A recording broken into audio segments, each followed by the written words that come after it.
I thought family meant protection. I thought home meant safety. But the day Dad suspended me from my own house for refusing to apologize to my perfect, golden child sister, I realized that indeed, I was truly alone. All I said was, "All right." I packed my bag and walked out. By morning, I was gone. And what happened next didn't just change my life. It shattered theirs completely. We were all in the living room, positioned the way we always were. My father stood near the window, arms crossed, occupying authority the way furniture occupies space. Permanent, unquestioned. My mother sat on the couch, hands folded in her lap, already shrinking. And my sister, Alina, perched on the armrest beside her, one leg crossed over the other, mascara smudged just enough to suggest distress without ruining her face. Dinner plates sat untouched on the table. The rice had gone cold. No one had moved to clean up, because in our house, nothing resumed until Alina's feelings were addressed. "I'm not apologizing," I said. The words came out calmer than I expected. That scared me a little. Anger, I understood. Calm meant something inside me had already detached. Alina let out a sharp, wounded sob. She pressed her fingers to her chest as if my refusal had physically injured her. "You see," she said to Dad. "She doesn't even care." Dad turned slowly toward me, the way he did when he wanted the room to feel his disappointment before he spoke. "You embarrassed your sister," he said. "In front of her fiancé. In front of guests." I waited. I knew this rhythm. There was always more. "She's sensitive," he continued. "You know how she is. And yet you chose to correct her. To humiliate her." I thought of the moment again, the laugh that slipped out of me when Alina claimed she'd paid her own college tuition, when she implied I'd been carried through life while she struggled. It hadn't been cruel. It hadn't been loud. It had just been honest. "I didn't humiliate her," I said. "I corrected something that wasn't true." Alina gasped, louder this time. My mother shifted uncomfortably. Dad's jaw tightened. "You will apologize," he said. Immediately. Something in me hardened then, not anger, not rebellion. Clarity. "No," I said. The room froze. Alina stopped crying. Completely. Her eyes flicked to my face, calculating, startled. She hadn't expected resistance.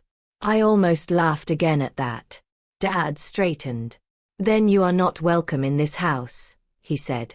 "Not until you apologize." The words landed cleanly. No hesitation. No regret. He paused, then added, as if formalizing the punishment made it more reasonable. "Consider yourself suspended from this home." Suspended. Like I was a privilege that could be revoked. Like shelter was a reward for obedience. I looked at my mother.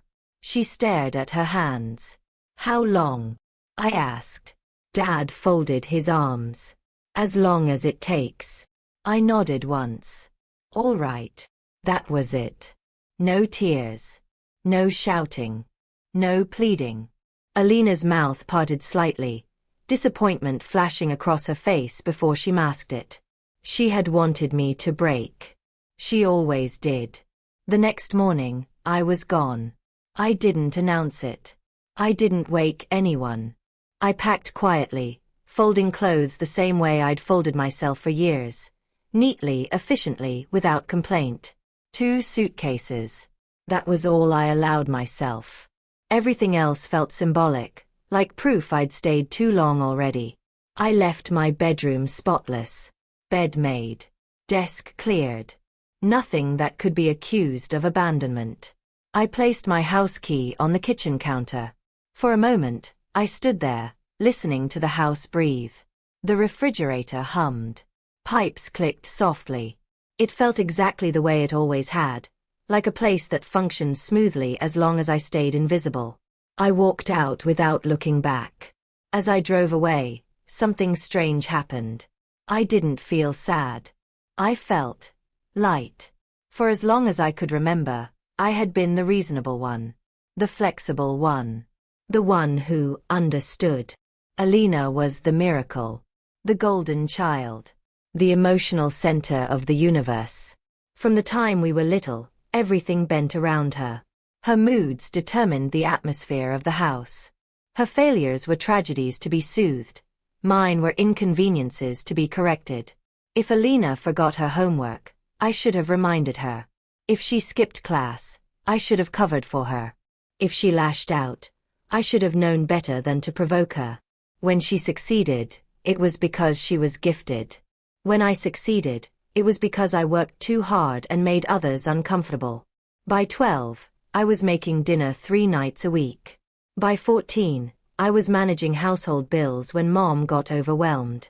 By 16, I was lying to teachers, relatives, neighbors, anyone who might see the cracks. "You're so mature," people used to say. What they meant was, "You're useful." Alina never learned consequences. She learned reactions.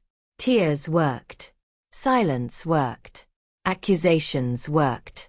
And I learned that peace came at my expense. When I finally moved out in my 20s, it felt like oxygen. I had my own apartment. My own routines. My own life where my name wasn't followed by responsibility. But 3 years later, Dad's health declined. Mom called crying. Alina was engaged and needed support. Just for a while, they said. I believed them. I gave up my apartment. I shifted my job to remote. I told myself family mattered more than comfort. Within weeks, old patterns snapped back into place like muscle memory. Alina rearranged my room without asking. Borrowed my car without filling the tank. Used my things, my time, my name. "Mina will handle it," she'd say. And I would, because pushing back caused scenes, and scenes always ended with me apologizing. But something had already changed. I was tired. And quietly, without drama, I began preparing. I saved money. I interviewed late at night. I stopped sharing details of my life. I watched more than I spoke. The night before the confrontation, I signed a contract. The morning I left, I activated it. I didn't block their numbers. I didn't need to. Silence was enough. By the 3rd day, Dad expected me to call. By the 5th, Mom texted, "Are you ready to apologize yet?" I didn't reply. By the 7th, Alina told everyone I was being dramatic. By the 10th, the house began to feel unbalanced, like a table missing a leg. Because without me there was no one to absorb blame. And that was when everything they'd built their comfort on started to crack. The morning air hit my face like permission. Permission to finally exist outside of my family's orbit. The streets were quiet, the sun just rising, painting everything gold. I didn't look back. I didn't slow. Every mile I put between myself and that house felt like shedding layers of expectation, layers of resentment, layers of being the invisible sibling. Uncle Victor's house was 45 minutes away, tucked into a narrow street lined with aging maples. I remembered the address from the one visit I'd made years ago.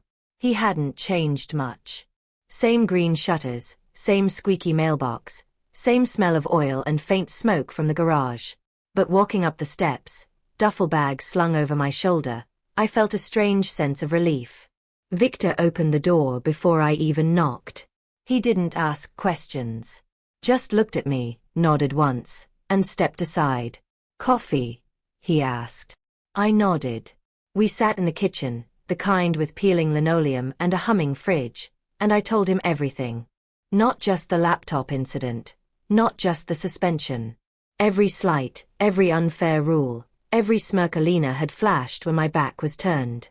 Every time my parents had seen her tears as truth and mine as defiance. I didn't pause. I didn't censor myself. Words had built up for years, and now they poured out freely. Victor listened. Not a word of judgment. Not a hint of, "I told you so." Just listening, nodding, letting the story land. When I finally stopped, he leaned back in his chair, eyes soft but amused. "Suspended from your own house, for defending yourself?" he asked, incredulous. "That's spectacularly bad parenting. I almost feel sorry for them." I couldn't help the smile. Small, tight, but real. You can stay here, he said, but you're not freeloading. I don't run a charity. You work for respect, not because I pity you. We made a plan. Monday, I'd start at the garage. Victor's world of engines, grease, and metal. A place where effort was currency and honesty mattered more than excuses. I threw myself into it. Changing oil, rotating tires, learning how engines breathed. Victor taught me more than mechanics. He taught me how to think critically, how to notice details, how to fix things without shortcuts. Jake and Marco, two mechanics who worked under Victor, took me under their wing, teaching tricks and techniques I'd never imagined I'd know before. The calls started almost immediately. First, from distant relatives, then Mom, then Dad. Mina, please. My mother's voice cracked through the line. Can we talk? Can you come home? I didn't answer. Then, Dad. Stern. Desperate. You need to come back. This has gone far enough. Alina is overwhelmed. She needs you. She chose her own path, I said into the empty line. Let her deal with it. I didn't know at the time how quickly absence would unravel them. At first, it was small things, a forgotten homework assignment, a missed appointment, bills left unpaid. But soon, cracks deepened. Without me to absorb blame, without me to shield them from the consequences of Alina's choices, the perfect family image collapsed like sandcastles in the tide. Alina got herself into trouble she couldn't manage. Financially, socially, emotionally. She cried and yelled, tried to manipulate, but no one answered the phone for her anymore. Dad, once the towering figure of authority, stumbled under responsibility he'd never had to face alone. Mom's tears didn't summon me. They fell uselessly in empty rooms. Meanwhile, I built my life. By the second month, I was confident under the hood of cars, confident in my independence, confident that I didn't need validation from a family that had never seen me. My paycheck bought freedom, a small apartment, groceries I chose myself, evenings filled with music and study instead of whispered apologies and household monitoring. The first time I heard from Dad in person, it was under circumstances I barely controlled.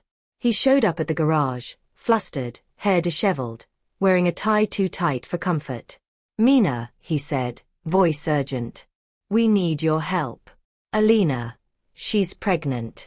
The words landed softly, almost comically, because I realized I didn't care. Not the way they expected. Not the way they thought I would.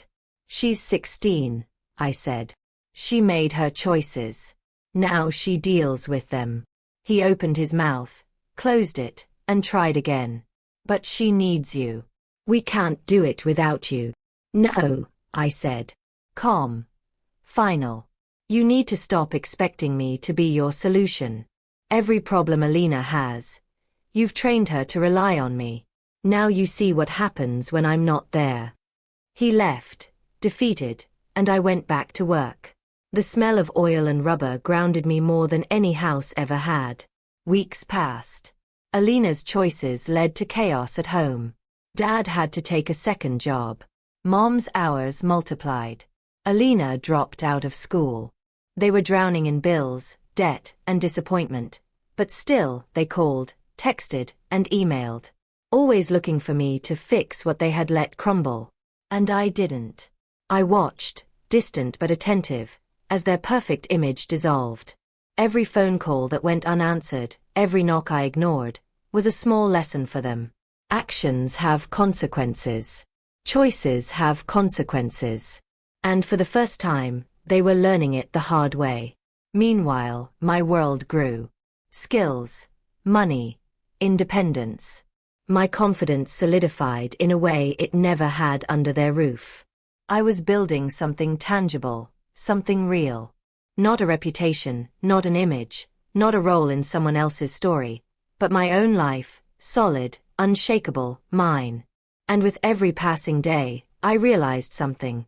Their desperation didn't touch me. Their guilt didn't touch me.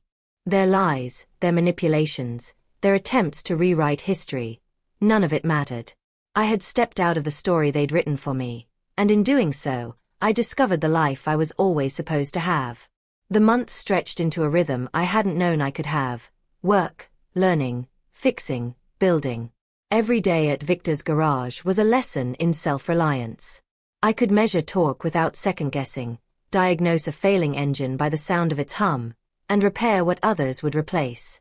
My skills grew faster than I ever imagined. And with them, so did my confidence, my sense of purpose, my freedom. Calls from my family became more desperate, though still polite enough to attempt a veneer of civility. "Mina, please," my mom would say. "Come back, just for a little while. We need your help." I let them ring through to voicemail. Every message, every plea, reminded me why I had left in the first place. I wasn't cruel. I was clear. I wasn't responsible for fixing the chaos their favoritism and entitlement had created. They had trained Alina to expect a safety net, and that safety net no longer existed. Victor noticed the change in me. "You're not just learning engines," he said one afternoon, wiping grease off his hands. "You're learning how to run your life. Most kids don't get this chance until they're 30, and even then they're scared to take it." I nodded, letting the words sink in. He wasn't just mentoring me in mechanics. He was mentoring me in independence, resilience, and strength. Alina's drama escalated faster than anyone could have predicted. The pregnancy wasn't the end of her troubles. It was just the beginning. She dropped out of school, expecting my parents to support her fully. Dad, stretched thin, started asking for help. Bills piled up. Utilities went unpaid. Credit cards maxed out. Their perfect family facade was unraveling in real time. And every phone call I ignored, every message I refused to answer, was like watching karma unfold quietly, deliberately, without me lifting a finger. One afternoon, 2 years after I had walked out, Victor's garage phone rang. He answered, paused, and looked at me with a mix of disbelief and amusement. "It's your father," he said. "He's asking about Alina. Wants to know if you can help." I didn't flinch. "Tell him I'm busy," I said. Victor raised an eyebrow. "You're something else. Not even curiosity." "No curiosity," I replied. "I already know what's happening. They're paying for their choices." And they were.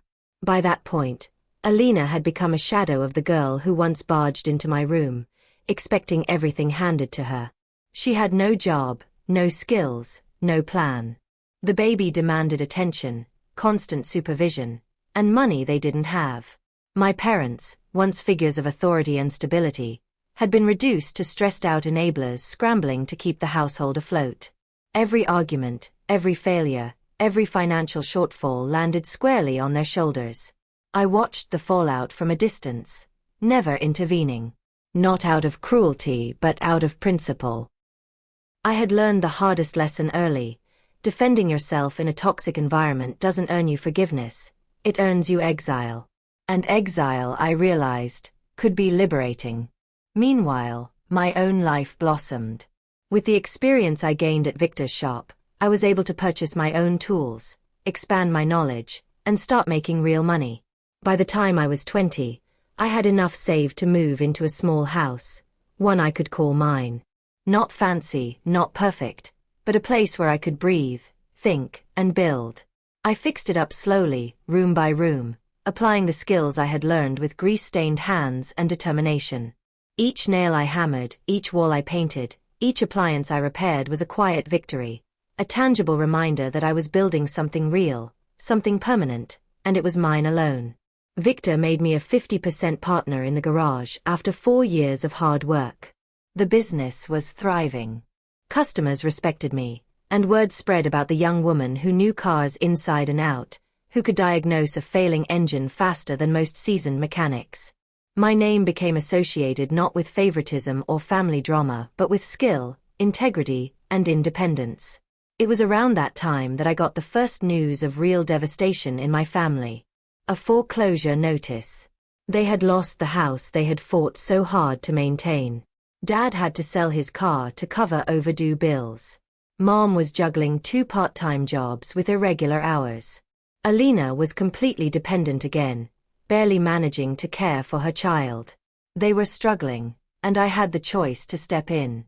I didn't. I didn't answer the calls. I didn't write back.